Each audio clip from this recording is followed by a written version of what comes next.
नमस्कार दोस्तों। आज मैं आपको उत्तर प्रदेश की एक ऐसी खबर बताने जा रहा हूं जिसको सुनकर आप भी हैरान रह जाएंगे।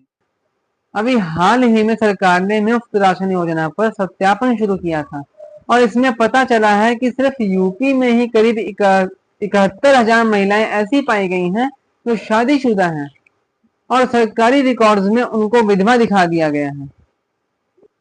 सोचिए जरा, कोई अपने फायदे के लिए शादीशुदा होते हुए भी अपने आप को विधवा दिखा दे, ये कितनी शर्मनाक बात है। और ये सिर्फ एक मामला नहीं है, पूरे सत्यापन में करीब 10.71 लाख परिवार अयोग्य निकले हैं। मतलब जिनको राशन मिलना ही नहीं चाहिए था वे भी सालों सालों तक राशन का लाभ ले रहे हैं।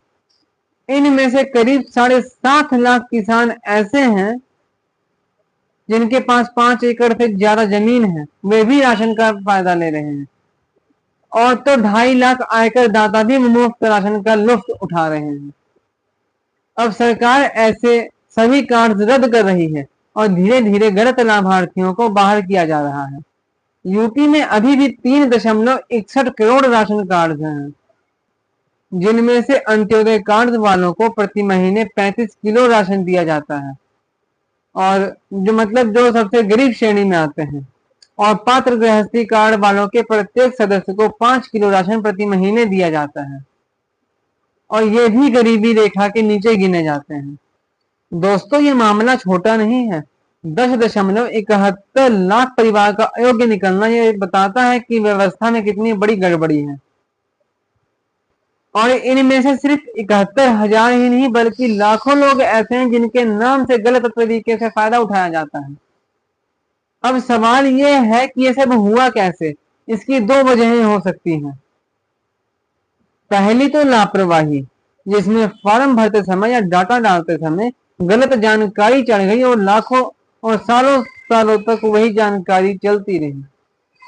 और दूसरी वजह है कि जानबूझकर फर्जीवाड़ा करना, और यही वजह ही इस फर्जीवाड़े का अधिकतर कारण बनती है।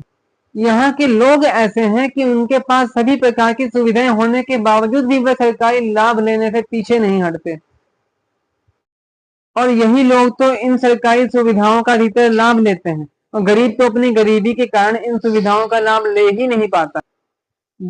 जब फर्जी और सक्षम लोग इस लिस्ट में घुस जाते हैं तो फिर असली हकदार का हिस्सा कट ही जाता है। और ये सच्चाई है, ऐसा ही होता है। मैंने अपनी आंखों से देखा है कि जिनके पास महंगी महंगी गाड़ियां हैं और बड़े बड़े बंगले हैं, वे भी मुफ्त राशन की लाइनों में लगे होते हैं। जैसे कि एक वीडियो तो बहुत वायरल भी हुई थी कि एक व्यक्ति मर्सिडीज गाड़ी से राशन लेने आया हुआ था, और यही लोग तो अपनी अमीरी के बल पर तुरंत राशन ले जाते हैं, और देने वाला भी केवल राशन कार्ड देखकर उनको राशन दे देता है। यही वजह है कि गरीब लोग कहते हैं कि राशन वगैरह मिलता तो है नहीं, केवल सरकारों द्वारा राशन देने का दिखावा किया जाता है। और दोस्तों, ये पहली बार नहीं हुआ है, ऐसे फर्जीवाड़े और भी बहुत हैं। कई ऐसे हैं जो मर चुके हैं लेकिन उनके नाम से अभी भी राशन कार्ड चलता है। कई ऐसे परिवार हैं जो कई जगहों से राशन लेते हैं, और तो कईयों के 2-2 राशन कार्ड भी बने हुए हैं। ये सब मिलकर इस सिस्टम को पूरा खोखला कर देते हैं। और दोस्तों, ये सिर्फ सरकारी गड़बड़ी नहीं है, ये तो इंसानियत के साथ भी खिलवाड़ किया जा रहा है। क्योंकि जब कोई अपने आप को विधवा बता देता है तो वो अपने संस्कार, मर्यादा, वो अपने पति के साथ खिलवाड़ कर रहे हैं, और कई बार यही खिलवाड़ सही साबित भी हो जाता है। और ये केवल सरकार को धोखा नहीं दे रहे हैं, बल्कि उस असली विधवा बहन का हिस्सा भी मार रहे हैं जिसको सच में मदद चाहिए थी, जो इस मुफ्त राशन कार्ड की असली हकदार थी। दोस्तों, सरकारें तो इन फर्जीवाड़ों को रोकने का प्रयास कर ही रही हैं, लेकिन हम लोग खुद ही इन फर्जीवाड़ों में शामिल हो जाते हैं। इससे देश की गरीबी दूर नहीं हो पाती और देश की तरक्की में बाधा पैदा हो जाता है। कई बार तो सरकारों के खुद के मंत्री भी बड़े बड़े घोटाले कर लेते हैं, तब सरकार भी उनको बचाने और मामले को शांत कराने का प्रयास करती है। लेकिन जब हम लोग खुद ही सही नहीं है तो सरकारों का खुलकर विरोध और दोष कर भी कैसे सकते हैं।